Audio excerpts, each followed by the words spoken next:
It's the same background. And also shows so back then, job of like visually manifesting so for her. and then the whole thing was like take away all of the.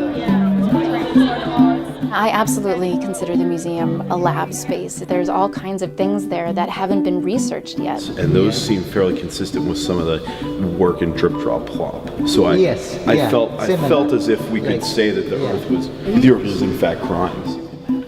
Generally, these students are doing original research. In some cases, they're researching artworks about which there's almost nothing written. And then another interpretation of that could be Val d'Avenir, which means music hall of the future, which is really interesting because he purposely left out the last two words just to like leave it up to the interpreter. And I feel he does this a lot with most of his paintings to kind of allow the viewer to interpret it according to like their perspective of what social justice is.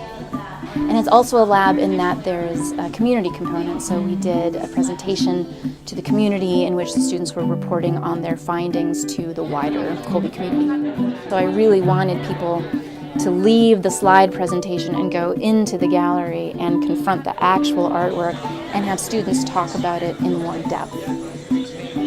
What I really learned is that that an artist that's centered on censorship, right, is that form is almost secondary.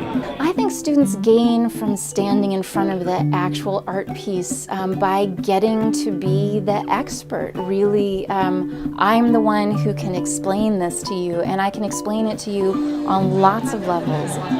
Just looking at this painting on the internet, it seems just kind of like, like an abstract depiction of nature. But there's sort of like, there's a mystery here. There's like a mysteriousness to this painting that I think comes out a little bit more when you're standing here in front of it. I've actually had students say to me, this makes it possible for me to explain to my friends why I love this artwork. And that's really empowering. I hadn't actually done it, so it gives you the sense that there's even more that we don't see. Yeah.